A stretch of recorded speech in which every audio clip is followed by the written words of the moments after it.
Hey guys, Smelling Roses here. I was recently tagged by BlueRidgeSurvival to show my first aid kit.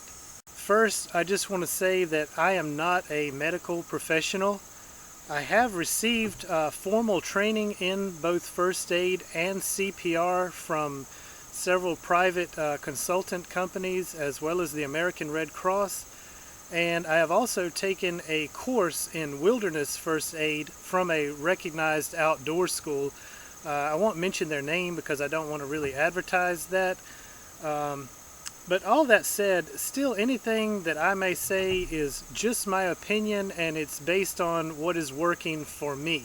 It's very important that you do your own research, take classes if you are able to, and build a first aid kit that meets your needs. You should be familiar with all the items in your kit and know how to correctly use them. Never exceed the limits of your skills or knowledge. I also want to mention that my first aid kit is a work in progress and I'm constantly thinking about ways to improvement. Don't just put together a kit and then forget about it. Almost everything in your first aid kit has a shelf life, and you need to regularly review your kit and replace used, damaged, or expired items. One final thought, when you guys are out on your adventures, just use the most important piece of gear you have, and that is your brain. Just remember to exercise extreme caution and be very conservative when you're out in wilderness areas or on the trail. Don't horseplay around and never exceed your physical abilities. Remember that even under the best of circumstances, help may be many, many hours away. So, just use common sense, and a little bit of prevention can really go a very long way. Okay guys, so let's get into it. This is my first aid pouch, which I take with me on all my outdoor adventures. It pretty much stays in my day hiking pack all the time, and if I happen to be going on a backpacking trip, I will simply remove this from my day bag and, throw it into my other pack. Okay, so you can see that this little pouch is from REI, and when I purchased this from REI, it obviously did not have a lot of contents, but that was okay. The reason that I wanted to buy this pouch was basically for the pouch itself, and it did have space inside to add the items that I wanted to, add to the kit. Now the reason I chose this pouch is because it is a good size. I can pack everything in here that I need, and it's still very lightweight. The material that this pouch is made of is similar to the same material that a lot of hiking backpacks would be made out of. So it's fairly strong, but it's a very lightweight material. Now I've seen a lot of you guys showing your first aid kits, especially in the bushcraft community. I know the Alice packs and the Molly gear, sort of the military style pouches is very popular with you guys, and I certainly understand why. Those materials are very strong, very tough, and can take a lot of abuse. But to be honest with you, this pouch with all my contents probably weighs about the same or only slightly more than some of the Molly pouches empty. My issue with some of the military style gear is that it's simply too heavy to be practical if you are, doing a lot of long distance hiking that I do. Now, I'm not criticizing anybody that uses the Molly gear. It's great stuff, and I own quite a bit of it for other purposes myself, and I like it. Furthermore, I was really insistent on my pouch being red color. I don't know if it really makes a huge deal, but a red pouch is pretty much universally understood to be a medical pouch. And if I was on the trail and for whatever reason I couldn't communicate, or I was disoriented, or God forbid somebody just finds me laying on the trail and they want to look through my gear to find some medical supplies, it's just going to be very easy. Someone can immediately identify a red pouch as the first aid kit. So let's open up the pouch and see what's inside. You can see it is pretty jam-packed, and right up here in the upper flap there's a couple of pouches, so I'll just start there. Right off the bat you can see I have a couple of alcohol prep pads here, and I have several pouches of called ElectroTab. It's an electrolyte tablet, basically a salt tablet. Here we have Histoprin antihistamine. And moving on to basically the main compartment here, I have this little Ziploc bag. Contains 2 pairs of sort of rubber surgical type gloves. And then you can see we have a quick clotting gauze. This is a very large military style gauze pad for major wounds.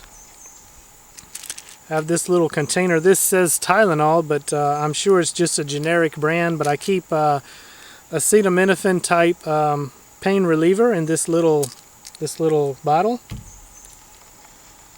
Afterbite. Have some antibiotic ointment. Here's a non-sterile triangular bandage, good for you know, making slings and that sort of thing. Vaseline. Some medical tape. Here's a you can mix this with water and it makes sort of a lemonade flavored drink, and has vitamin C in it. I'm not really sure if it's necessarily a first aid item, but it's currently riding in my first aid pack.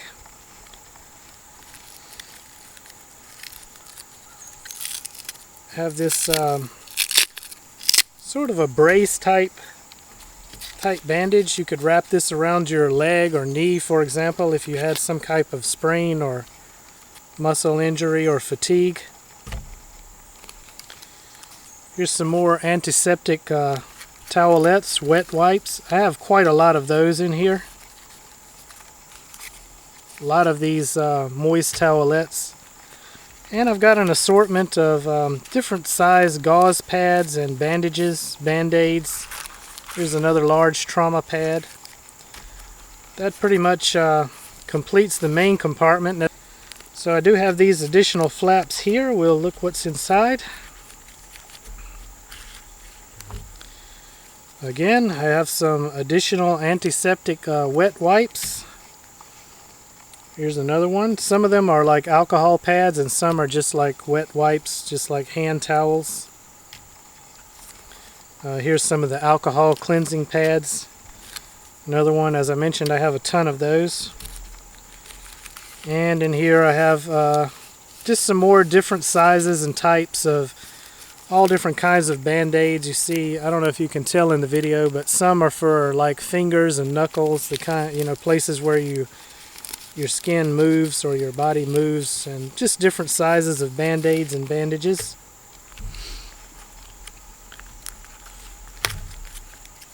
Here are a couple of packs of a cool gel for like a burn cream, skin moisturizer if you get sunburn or something like that.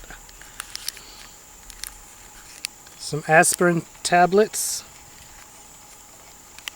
Here's a little splinter out kit.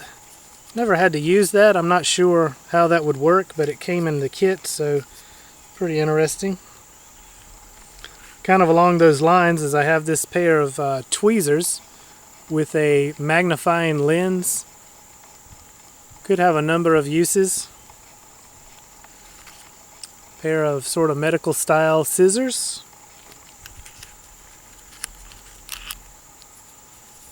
More moist towelettes. That seems to be the most common item in my bag here. Some additional band-aids. And this is sort of like moleskin. If you get you know, a blister or something like that, you can use that. And finally, here's another little pack of antibiotic ointment. So there you have it. That seems to be the contents of my pack, my little first aid kit. And as I mentioned at the beginning of the video, this is a work in progress and I'm constantly revising it, taking away things and adding new things. So this tag about the first aid kits has been going around recently. I've seen a lot of guys showing us the kits, and I think it's really great.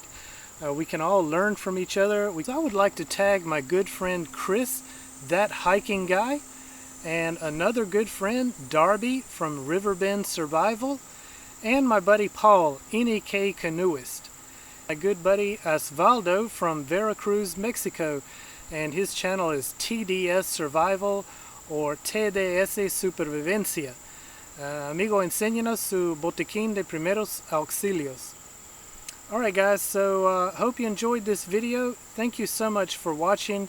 Be sure to check out the channels that I tagged, and also BlueRidgeSurvival for tagging me. All of those channels will be in the description down below this video. Thanks again for watching, guys. I appreciate all your views and support.